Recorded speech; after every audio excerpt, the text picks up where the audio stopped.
Welcome everyone. So in this series, the chapter Current Electricity, today we will start the topic electric cell. Let's move on the topic. So what is electric cell?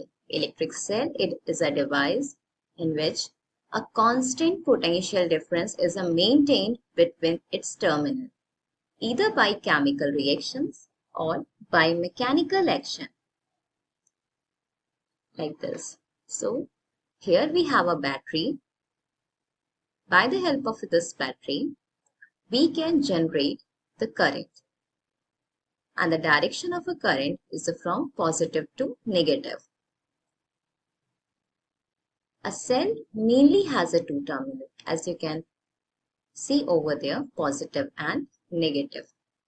So terminal have a higher potential is called positive terminal, and the other hand, if the potential is a lower, that means lower potential is called as a negative terminal.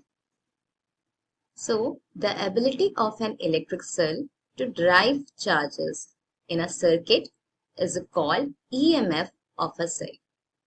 Means to give the direction of a charge, because if I'm just taking a conductor, the conductor also consisting some free electrons, but they are randomly moving.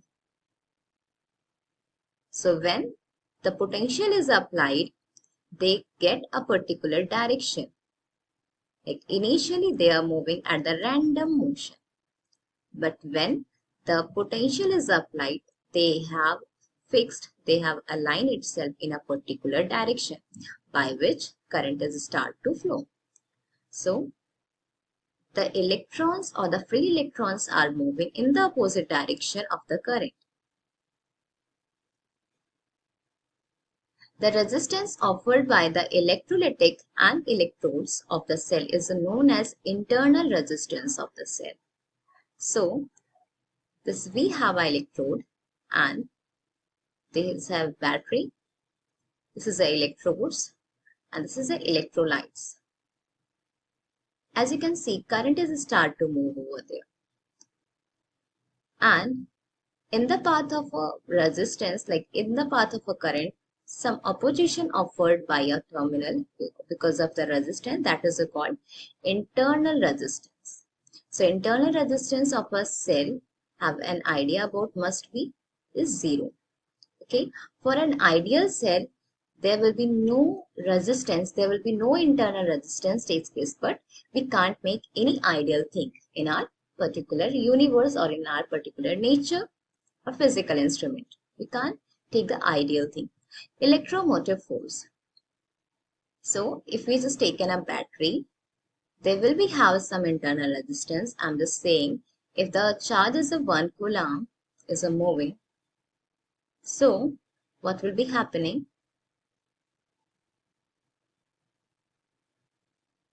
The like for motion, for moving a charge from one location to another location, we have to do some work.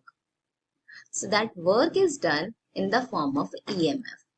So EMF of the cell is called 1 volt. If 1 joule of work is performed by the cell to drive 1 coulomb of a charge once around the circuit.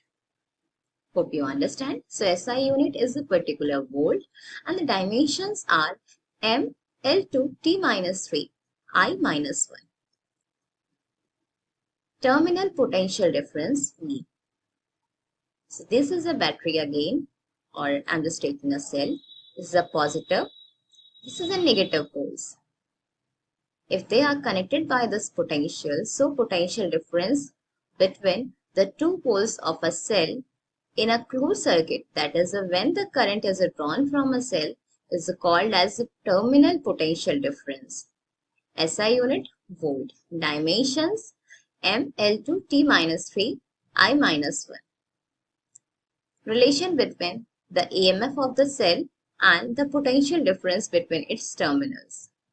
So if I'm just taking a potential, which is a EMF in the form of a E, and the internal resistance small r, we have taken another external resistance which is a capital R over there. This is an external resistance.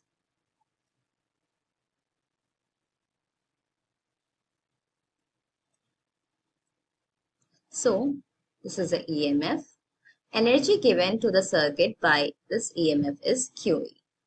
So this is an internal resistance. Energy spent in sending the charge through internal resistance small r.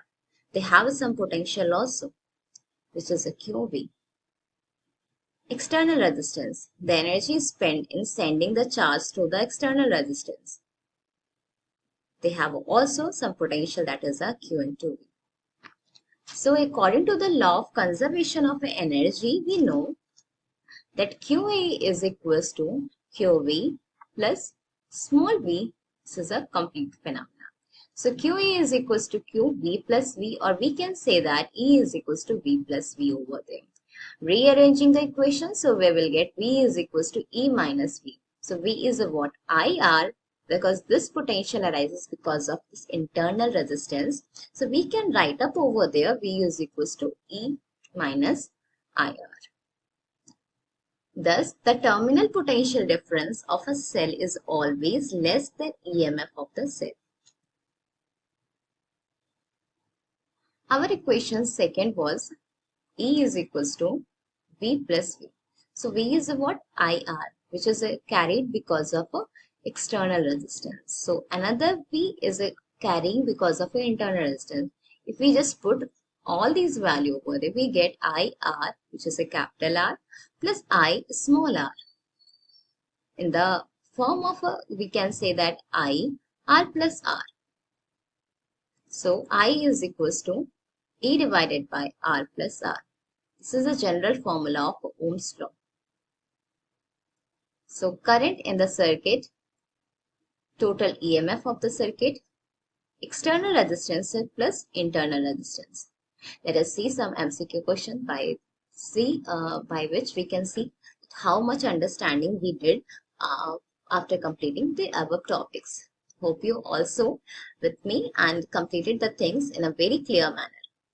The SI unit of a terminal potential difference is ohm, ampere, volt or mu. The correct answer is a volt. Next question we have. The dimensional formula for terminal potential difference is ML2 T minus 3 I minus 1, ML0 T minus 3 I minus 1. Next we have a ML2 T3 I minus 1. Other we have a ML2 T minus 3 I1. So the correct answer for this question is option 1. Charging and discharging of electric cell, open circuit and short circuit. So knowledge plus we have discharging of a cell. When current is drawn from a cell, current inside the cell is from cathode to anode and current outside the cell is from anode to cathode. In the case EMF is a more important the terminal voltage. So we can say terminal potential difference V is equals to E minus IR. Second, we have a charging of a cell. When current is sent into a cell, it is said to be in a charging condition. Current inside cell is carried from anode to cathode. In this case, potential difference across its terminal is greater than EMF of the cell. Terminal potential difference is V is equals to E plus IR. Open circuit. If the terminals of the cell are left open or cell is connected to infinite external resistance, then the circuit is said to be open circuit. Here I is equals to 0 and hence V is equals to E. In open circuit, resistance is infinity and hence terminal potential difference is equals to the EMF of the cell. Then next we have a short circuit of the cell. So if we just take in a potential and we connected two ends of the potential by the same wire, so if both the terminals of the cell are directly connected by a conducting wire, then the cell is said to be short circuited. In this case, the current through the circuit is a maximum while terminal voltage is 0. That is I is equals to E by R, hence V is equals to 0.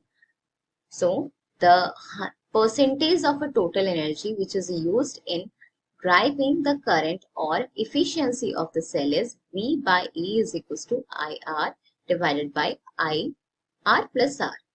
So in the last we get R divided by R plus R, and V by E percentage 100 R divided by R plus R. If we do just a small calculation, we get the value of E minus V divided by E is equals to 100 R divided by R plus R in the percentage. Difference between EMF of the cell and potential difference. So we have a two basically like if we just take a series of differences. So the first point we have EMF is a maximum potential difference between two electrodes of a cell when no current is drawn from the cell, that is when the circuit is open. Potential difference is the difference of potential between 2 points when it is a closed circuit. EMF, it is independent of the resistance of the circuit. But if I'm just taking the potential difference, it is proportional to the resistance between the given points. Next, the term EMF is used only for the source of the EMF. But instead of I'm just taking potential difference, so it is measured between any 2 points of the circuit. EMF, it is a greater than potential difference between any 2 points of the circuit. However, potential difference is greater than EMF when the circuit being charged. Now let us move in with some questions so that we understand how we understood or not the things. So the terminal potential is 0 in closed circuit, open circuit, short circuit, and none of these. The correct answer for this question is for short circuit. In the case of a short circuit, the current is 0, maximum, minimum, or none of these. The correct answer for this question is maximum. So this is all about in this topic. Revise the things and take care, students.